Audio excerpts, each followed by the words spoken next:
BC pribadi. Jadi kita itu mempunyai dokter dan beauty consultant seperti yang ada di sini semua, ibu-ibu atau bapak yang ada di sini semua. Jadi kita itu lebih tepat memilih produk Darus Skincare karena kita mempunyai dokter dan BC resmi Darus Skincare sesuai yang ada di dekat kita lah, seperti itu. Kemudian yang ketiga, edukasi perawatan. Nah, di Darus Skincare ini menyediakan edukasi perawatan, yaitu bisa melalui dokter ataupun BC Darus Skincare. Jadi kita teman-teman semua harus belajar, harus pandai-pandai mengedukasi pasiennya, seperti itu. Kemudian yang keempat, real testimony. Testimoni dari Darus Skincare itu nyata dari diri kita sendiri. Jadi kenapa kok nggak pakai endorse artis atau apa seperti itu? Karena kalau endorse artis itu hanya semacam endorse saja, mereka tidak menggunakan produk kita. Jadi dokter itu lebih suka ke real yang menggunakan produk kita, karena orang itu akan lebih bisnis Darus Skincare. Nah, alasan seperti yang tadi ditanyakan Mbak ya, salah satunya itu siapapun boleh bergabung, entah muda, entah tua, siapapun boleh. Yang kedua, kita bukan MLM, tidak ada target. Betul kan teman-teman? Jadi tidak ada target, harus tutup poin sekian dan sekian. Jadi tergantung pada diri kita, semakin banyak closing semakin banyak hasilnya, seperti itu. Kemudian yang ketiga, tidak memaksa orang untuk bergabung. Jadi teman-teman tapi copy pastenya kalau bisa yang menarik gitu ya, jangan asal kopas langsung diposting, nanti orang tuh bosen. Jadi dari yang awalnya tidak kenal atau apa, terus menjelaskan manfaat skincare, itu akan menambah wawasannya yang lebih baik. Hanya perlu modal awal untuk mendaftar reseller, tidak mahal kan, cukup 1 juta. 1 juta pun itu hanya untuk membeli produk, jadi kita tidak hanya mengeluarkan uang. Kemudian jika tidak ada modal, cukup mencari 4 pasien. Jadi ini bisa digunakan untuk member maupun reseller untuk promosi ke orang. Kalau bahwa kita itu jika tidak mempunyai modal, bukan kita tidak bisa usaha, seperti itu. Jadi caranya itu harus cari 4 pasien kan untuk membeli produk kita. Nah, itu baru sudah terpenuhi. Keuntungan yang menjanjikan, bisa menjual sedikit tetap dapat keuntungan. Nah, begitu sebaliknya, menjual lebih banyak, maka keuntungan yang didapat akan lebih banyak. Jadi kembali ke diri kita sendiri gitu. Next bell. Oh ya, selain mendapatkan keuntungan juga ini setiap 6 bulan sekali kita ada reward semesteran. Jadi meskipun teman member ataupun reseller itu berhak mendapatkan jika sudah sesuai dengan target penjualannya. Seperti itu. Seperti tim kemarin, tim hebat 384. 3 alasan Anda harus fokus pada satu bisnis. Yang pertama, menghindari kebingungan pasar. Jika bisnis lebih dari 1, maka orang itu bingung. Sebenarnya ini jualan apa gitu. Jadi kalau bisa, saran saya itu kok postingnya ini kalau siapa yang jual kacamata. Nah, intinya pokoknya harus fokus pada satu tujuan. Nanti hasilnya akan maksimal dan lebih memfokuskan pada satu itu. Kemudian waktu menjadi efektif. Kita berbisnis untuk mendapat keuntungan, namun kita jangan melupakan keluarga. Jadi biar tetap harmonis dengan ada waktu untuk suami dan juga anak. Next. Bagaimana cara berjualan Darus Skincare? Berjualan Darus Skincare ada 2 opsi, yaitu offline dan online. Yang offline itu kita cukup dropship. Misalkan kita kan jauh, terus ada pasien yang mau repeat order gitu, itu nanti berbicara kita kepada pelanggan. Jadi sistem offline ini, misalkan yang ada di Malaysia tapi ingin ngirim ke Indonesia gitu, itu bisa dikirim dari Indonesia tetapi tetap sistemnya dropship. Jadi artinya yang pengirimnya tetap atas nama dia, seperti itu. Kemudian yang online itu kita harus sering-sering buat konten. Konten itu cara mengaplikasikan krim atau apa gitu. Orang atau pelanggan itu lebih suka kalau kontennya itu diri kita. Jadi tidak selalu kopas sama dengan punya orang. Jadi meskipun itu cuma cara pakai gelinjal, cara pakai apa, oh ini gini, seperti itu. Jadi pasien itu dari awalnya yang tidak ingin beli, nanti dia beli, soalnya orangnya ini sudah pakai dan terbukti bagus, seperti itu. Jadi kalau yang malu bikin konten yang ada suara, tanpa suara, seperti bikin TikTok. Mbak Alvia kemarin sudah nyoba ya, bikin TikTok itu kan cuma nunjuk-nunjuk gini apa gitu kan. Yang penting kita buat konten dari diri sendiri, seperti itu. Kemudian konsisten update status setiap hari. Di sini masih ada yang males update status, apalagi update gak ada yang beli. Update gak ada yang beli, besoknya gak update lagi. Kebiasaannya itu. Nah, maka dari itu kita harus konsisten. Misal pagi ini 2, nanti siangnya 2, malamnya. Yang penting tuh harus update apa ya, manfaatnya atau apa, cara pencegahannya, seperti itu. Tapi jangan manfaatnya aja. Ada yang update keluhan, punya keluhan seperti ini atau apa, nanti masalahnya di sini. Seperti itu. Yang penting rajin-rajin promo. Biasanya kalau sudah gak laku kita males ya, males promo ya. Tetapi sekali promo biasanya langsung terjual. Itu saya merasakan itu. Kalau kita nggak promo kita nggak ada yang beli. Tapi kalau kita promo nanti langsung ada yang beli. Seperti itu. Mencari pelanggan online, perbanyak teman perempuan. Jadi di Facebook, di IG, di mana di sosial media itu harus digunakan secara maksimal. Jadi teman Facebook kalau mengusahakan teman laki, artinya ketidakberhasilan para pemula bukan karena hal lain, melainkan karakter dan mental mereka yang belum siap untuk berhasil. Nah, Eben. Jadi, kenapa ada yang gagal dan kenapa ada yang berhasil? Menurut saya pribadi itu, satu, kebanyakan orang itu mau yang instan, tidak mau bekerja keras. Seperti itu.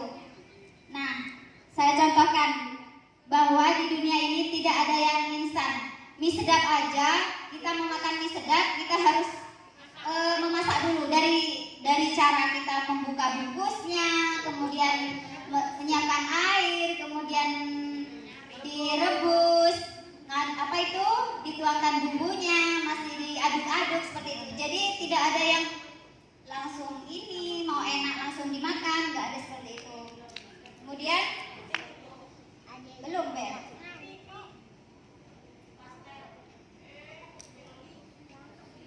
Jadi kalau mau memulai bisnis apapun berarti Anda sudah tahu bahwa kita mutlak harus mempunyai rasa sabar, mau merasakan gagal terlebih dahulu, mau kerja keras dan mau kerja cerdas, dan menunda kesenangan. Artinya, misalkan kita mahasiswa, Pak Dekiki, Deatiko, kita kan misalkan mahasiswa, jadi kita harus menunda kesenangan terlebih dahulu. Jadi ketika teman-teman misalkan Deatiko sama Dekiki itu kuliah, harusnya kita main sama teman, tapi kita harus berjualan, harus COD, harus seperti itu. Jadi untuk apa ya, harus mengurangi porsi main untuk kita bisa sukses. Jadi hal ini seperti yang saya lakukan dulu waktu masih kuliah tuh saya seperti itu. Jadi menunda kesenangan, biasanya teman-teman tuh jalan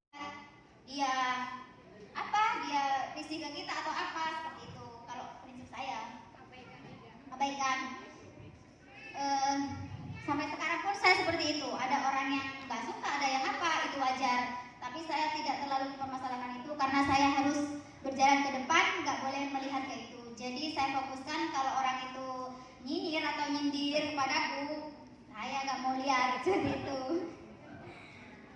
Waktu yang berharga Anda jangan digunakan untuk memikirkan pandangan orang lain. Sebaiknya digunakan untuk satu yang mendatangkan manfaat. Langkah kecil yang kita buat sekarang akan menentukan porsi 5 tahun ke depan. Kemudian yang kedua itu gampang menyerah.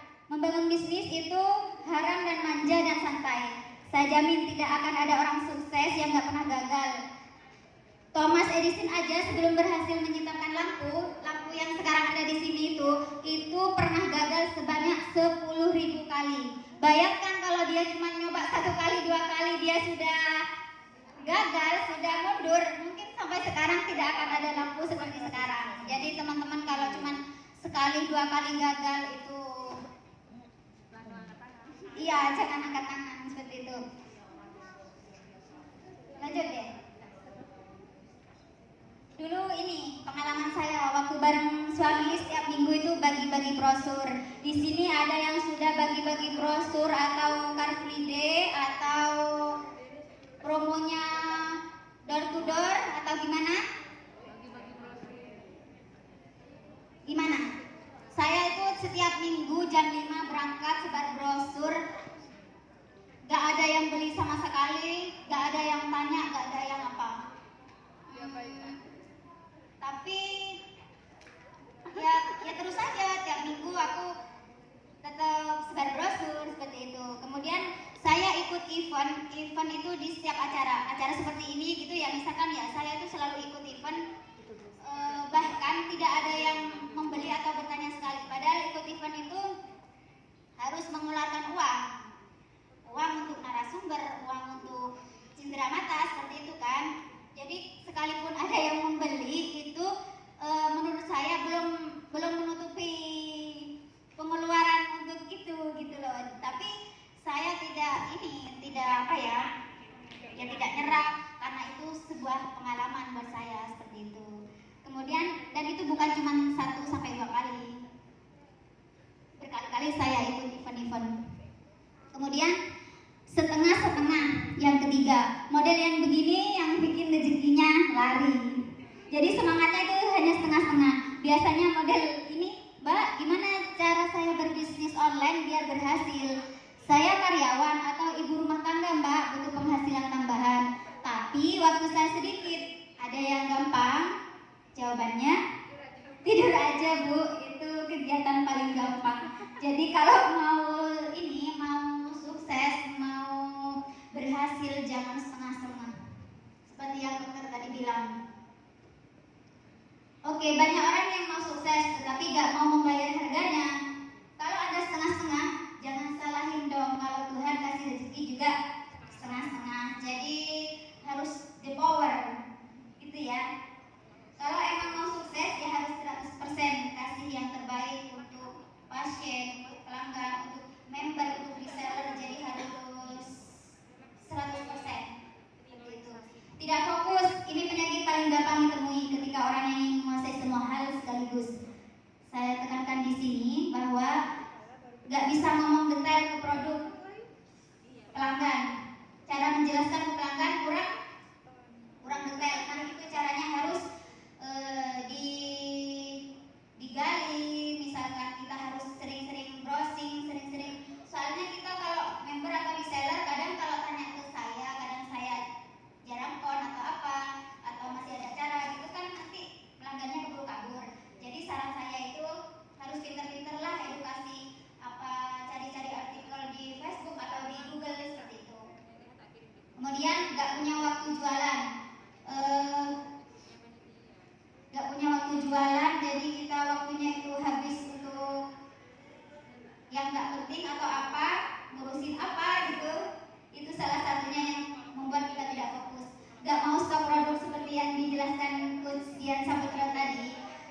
Orang yang tidak mau stok, nanti pelanggannya itu kurang yakin ya sama kita. Soalnya, oh di sana ada stoknya, jadi aku lebih tertarik beli di sana aja, seperti itu. Kemudian malu kalau jualan sendirian. Nah, saran saya kalau apa ya, tadi sulit untuk punya stok kan. Saran saya kan kalau dibilang dari mana uangnya, kalau dibilang seperti itu, kalau menurut Iya, itu salah. Kok dari mana? Profitnya sudah 2 juta. Kemana yang uang 2 juta itu?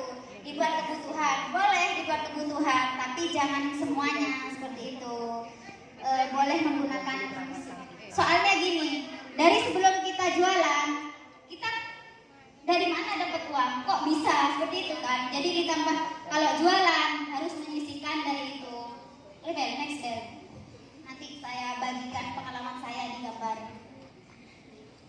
Belajar satu persatu sambil dijalani. Awal saya bisnis online, saya sering aja COD siang malam. Kalau nggak bisa ya berangkat sendiri. Jadi itu memang sudah resiko orang jual online. Jadi harus on time. Apalagi kalau masalah waktu itu nomor 1. Kemudian waktu hampir sepenuhnya 18 jam untuk DRW Skincare. Karena apa? Karena usahanya memang satu, DRW Skincare. Tapi sekarang saya sudah mengerti dan paham bahwa untuk memulai bisnis itu gampang.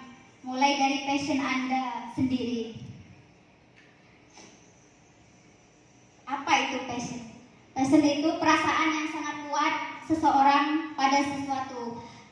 Seringkali terbentuk dengan perlahan-lahan, seringkali melalui tahap pengembangan yang rumit dan berliku. Jadi, seseorang bisa jadi menemukan passionnya di tengah pekerjaan yang ia tekuni, dan untuk menjadi benar-benar mahir, ia pun perlu menyempurnakan dirinya yang bisa jadi memakan waktu bertahun-tahun dan jerih payah yang sangat besar. Contohnya saya itu paling gak bisa kalau disuruh ngomong di depan orang. Apalagi ngomong di depan kamera, mereview produk atau apa, itu saya paling nggak bisa bicara, nggak bisa ngomong. Tapi karena seiring berjalannya waktu, karena ada yang memotivasi saya, yaitu suami yang selalu mendorong saya agar saya tuh bisa ngomong di depan banyak orang. Jadi meskipun saya salah, suami itu tetap selalu, kamu bisa. Saya gambarkan dokumentasi dan perjalanan hidup saya 4 tahun 5 tahun mau 5 tahun yang lalu, seperti itu. Itu stok awal DRW Skincare yang ini, yang digambar yang saya pegang foto produk itu awal stok yang saya daftarkan. Kalau dulu itu daftarnya 1,5 juta. Jadi suami itu modalin saya, saatnya masih beras krim sama gluta, masih seperti itu. Kemudian itu perjalanan dari yang packing itu waktu Deatiko ke rumah, yang di pojok bawah itu ruangan kerja saya. Itu Deatiko sama Bella itu masih bantuin saya packing, soalnya dalam rumah itu ini yang gambar nomor 2 itu full orderan. Itu bukan hanya orderan DRW Skincare, tapi saya waktu memulainya itu usaha itu saya buat nambah modal, saya harus jual stiker, banner, sama brosur. Jadi waktu itu saya jalan di depan Indomaret, pulangnya itu langsung dikirim ke JNE itu sampai jam berapa? 11 ya? Jam 11 malam. Waktu itu kadang saya berpikir, kok orang sudah tidur, sudah apa? Aku kok masih di sini gitu kan. Lebaran untuk tim membernya aku. Kalian pasti kalau yang solid, yang kompak. Kemudian itu profil saya waktu Car Free Day sama suami, sama itu adik saya, sama kakak saya juga. Jadi satu keluarga itu memang saling mensupport satu sama lain usahanya. Saya dan kakakku itu satu rumah, sama-sama punya jualan DRW Skincare ya. Tapi pasiennya itu kan beda. Kakak saya itu setiap bulannya itu kemarin 30 juta, profitnya sekitar 50. Padahal dalam satu rumah saya jualan, Mbak jualan. Jadi bisnis DRW Skincare ini memang luar biasa kalau menurut saya. Jadi kalau cuma tetanggaan atau apa, nggak perlu iri, nggak perlu apa, yang penting kita harus semangat. Teman kita beda, terus yang beli produk kita beda, semuanya itu sudah legowo. Jadi saling, kadang kalau yang jauh aku aku kasihkan itu karena aku gak bisa COD seperti itu kalau tim saya. Nah seperti itu. Itu saya ikut bazar di balai desa, ikut bazar pertama kali tahun berapa ya? Itu gak ada yang beli sama sekali. Gak ada, setiap ikut event pertama-tama itu gak ada yang beli. Soalnya kan ya satu mahal, yang gimana orang ada acara langsung mau beli kan enggak sih, seperti itu. Nah itu kemarinnya itu banyak yang beli kalau itu. Waktu di IAIN saya dikasih undangan untuk mengisi sponsor itu. Itu lumayan, meskipun bayar berapa hasilnya juga sudah melebihi seperti itu. Nah ini di UNED kemarin acara HUT itu ikut promosi. Saya itu bayar SPG berapa orang ya? Hampir 10 orang ya mungkin untuk jadi SPG. Jadi saya pengeluaran SPG aja berapa ya? 800.000 apa ya? Lain banner, lain nyumbang ke siapa? Tapi sebar brosurnya berapa? 2.000. Nyebar 2.000 brosur, ada yang beli sih, ada yang beli, cuman nggak banyak. Tapi brosur yang disebar itu 2.000 gitu. Jadi nggak beli sekarang nggak apa-apa. Yang penting kita harus mengenalkan produknya ke orang dulu. Memang harus modal dulu, apa-apa itu harus modal dulu gitu. Baru setelahnya modal itu nanti orang kan, oh iya ini DRW, ini di sana ada DRW seperti itu. Nah, kita juga ada kegiatan sosial setiap tahun itu mengadakan buka bersama Yayasan Yaba Penatim Jember di Gebang. Cuman karena kemarin kan pandemi COVID, jadi tidak bisa mengadakan seperti itu kembali. Cuman kita tetap ada program dari dokter untuk menyumbangkan ke 50 orang fakir miskin atau janda yang tidak mampu. Itu sebagian dari motivasi dan dukungan dari dokter agar kita tidak hanya berjualan, jadi harus seimbang lah, jualan dapat hasilnya dikeluarkan untuk orang yang nggak mampu seperti itu. Itu juga salah satu yang yang membuat diri kita bersyukur. Terus insya Allah dengan begitu nanti rezekinya akan semakin dilancarkan. Jadi kan semakin banyak orang yang mendoakan, semakin banyak yang kebaikan yang untuk kita seperti itu. Nah ini kemarin yang kegiatan sosial yang dibantu oleh Mbak Susi, terima kasih banyak karena yang membantu dan yang menyalurkan insya Allah pahalanya sama seperti itu. Jadi buat teman-teman jangan hanya usaha, kalau bisa usaha dan sedekahnya harus seimbang seperti itu. Nah ini meet up pertama di Gunung Pasang waktu saya ingat sekali. Ini buka stand di Rambi Puji waktu ada acara seni olahraga sepertinya. Nah itu, ini sponsor di Poltek. Sampai sekarang ini beliau yang isi materi ini sudah almarhum. Jadi kita doakan sama-sama semoga beliau ditempatkan di sisi Allah yang Maha Kuasa. Seperti putri cantik, karena tangannya sudah sangat beda sekali. Ini kegiatan setiap bulan, kegiatan rutin kami bersama member dan reseller kadang ada yang ikut juga itu. Karena salah satu